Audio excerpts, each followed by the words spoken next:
Alors, c'est un problème ici à plusieurs étapes parce que il va faire appel à des concepts qu'on a appris avec les champs électriques, puis là maintenant avec les champs aussi magnétiques.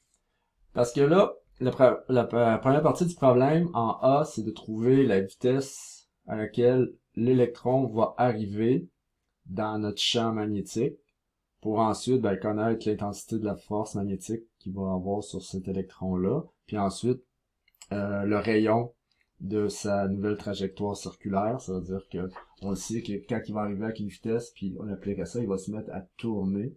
Dans ce cas-ci, non, il va tourner plutôt, ouais, il va tourner comme ça, dans le plan, parce que en ce moment, le champ magnétique est vers l'intérieur de la feuille. C'est ça que ça veut dire, les petits X, il est vers l'intérieur.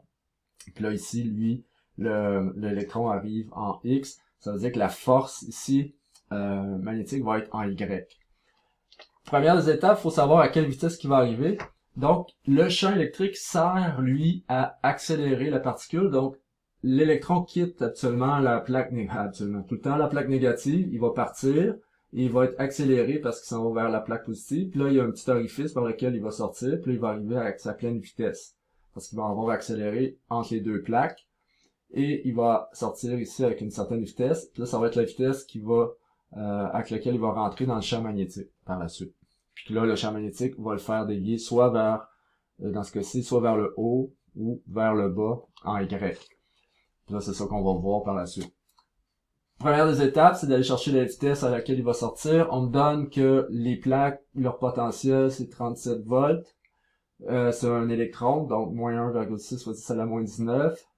Sa vitesse initiale, quand il quitte, bien sûr, la plaque, c'est 0, parce que c'est un électron qui est là, puis là, tout d'un coup, pouf, il part.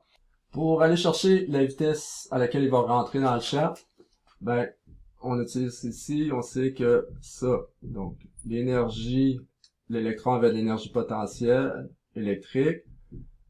Donc ça, ici, ça va baisser, ça va augmenter, donc ça, c'est l'énergie cinétique. C'est égal à 0, parce que quand ça baisse, ça monte, donc quand ça devient négatif, ça c'est positif.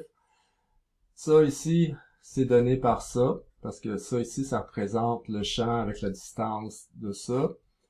Et ici, la vitesse initiale est 0, donc il suffit juste d'avoir ce terme-là, donc VF au carré, donc il n'y a pas le terme 1/2 mvi au carré, parce que la vitesse initiale est 0.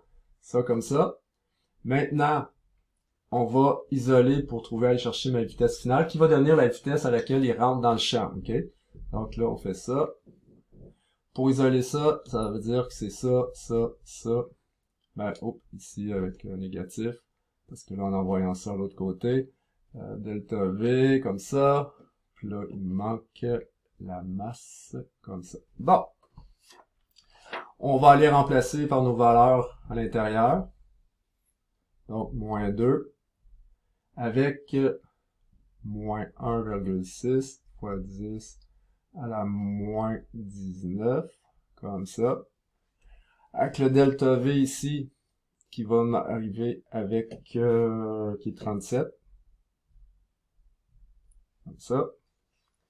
Et par la suite, sur la masse, c'est pour ça qu'on avait besoin de la masse de l'électron, fois 10 à la moins 31 kg. Et là, on arrive avec une vitesse finale, dans ce cas-ci, de 3,6 fois 10 à la 6 mètres secondes. Puis ça, par rapport à nos axes, c'est droite, comme ça. Bon. Donc, ça, c'est la vitesse. Ça, c'est en A. On me demande la vitesse qui va être à laquelle il va sortir ici, puis rentrer dans mon champ magnétique. J'ai ça. Maintenant, ça va devenir la vitesse à laquelle il arrive. Donc, c'est pour la suite du problème. Là, maintenant, on va s'attaquer à la suite du problème. C'est qu'est-ce qui se passe maintenant dans le champ ici magnétique. Alors maintenant, comme j'ai dit, on s'en va voir qu'est-ce qui se passe dans notre champ magnétique maintenant quand l'électron arrive avec cette vitesse-là. On va aller chercher l'intensité de notre force magnétique parce que ça dépend de ça. Donc, c'est quoi encore? C'est la charge, bien sûr, la vitesse, l'intensité du champ, puis l'angle avec lequel il va arriver dans le champ. Comme ça. OK? Donc, j'ai rien oublié. On s'en va mettre nos choses. ça sert à rien de mettre le signe parce que savoir l'orientation, ça va être finalement par rapport à la fameuse technique de la main droite. Donc 1,6 fois 10 à la moins 19 comme ça. La vitesse, il arrive à une très grande vitesse, 3,6 fois 10 à la 6 comme ça, avec la force de notre champ qui est 0,26 et c'est sin de 90. On va quand même le mettre, mais on sait que c'est égal à 1, donc et absolument, ben, vous allez voir, on veut qu'il arrive à 90 degrés parce qu'on veut souvent qu'il tourne puis qu'il rentre dans quelque chose de bien précis. Alors, on veut, dans le fond, on va connaître tantôt le rayon. Alors, on s'arrange pour qu'il y ait un rayon donné, pour qu'il rentre à un endroit bien précis de l'appareil. Alors, on calcule ça. Notre force ici, motrice, excusez, magnétique, c'est 1,5 fois 10 à la moins 13 newton. Là, si on veut savoir l'orientation pour rendre ça vectoriel, ben là, maintenant, tu mes doigts ici, ils vont toujours dans le sens du fameux champ magnétique. Là, maintenant, ça rentre dans la feuille. Ça veut dire que je pointe comme ça. Ici, c'est comme les petites flèches qui dit, c'est comme la queue de la flèche. Donc, ça s'en va par là. La vitesse, c'est mon pouce, donc ça fait ça. Donc, ma paume, ça représente si c'était une particule positive. Ça veut dire que là, ça serait vers les Y positifs si c'était un proton. Mais là, on avait affaire ici à un électron. Donc, c'est en bas c'est le dessus de ma main. Donc, ça va descendre plutôt. Ça veut dire, dans ce cas-ci, ben, la force appliquée dessus va s'en aller comme ça. Okay? Donc, la force va être dans les Y négatifs. Donc, dans ce cas-ci, ben, j'ai dit vers le bas de la page. Okay? Donc, vers le bas de la page, comme ça. Ou tu pourrais dire vers les Y négatifs.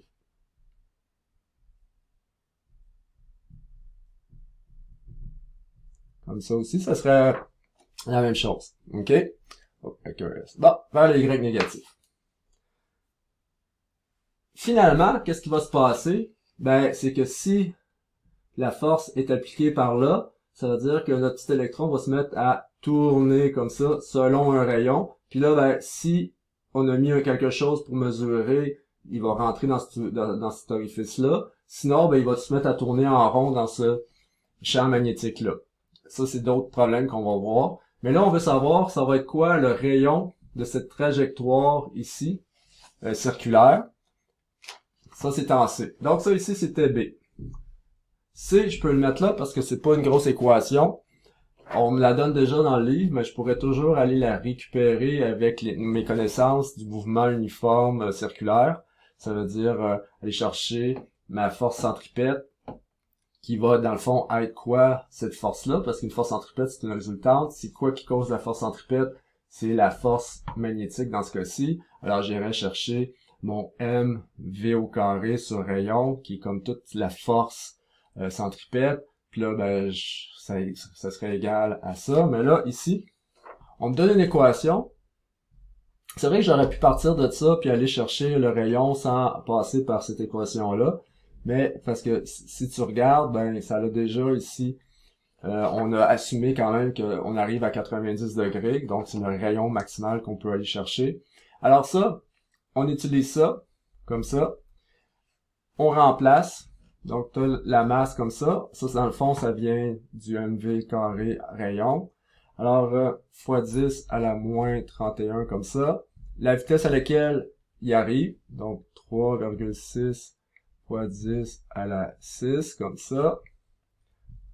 La charge, donc, ici, c'est pas nécessaire de mettre négatif parce que le rayon, c'est à la moins 19, ça. Et en bas, c'est notre fameux champ qui est à 0,26. Et on trouve que le rayon du cercle, c'est du mouvement circulaire, que l'électron va avoir, c'est très petit, parce que là, on est dans l'infiniment petit. Comme ça. Donc ça, c'est le rayon de rotation de son mouvement circulaire qui va être causé par ce champ magnétique-là, puis par sa vitesse qui a pris quand il est rentré dans ce champ magnétique-là.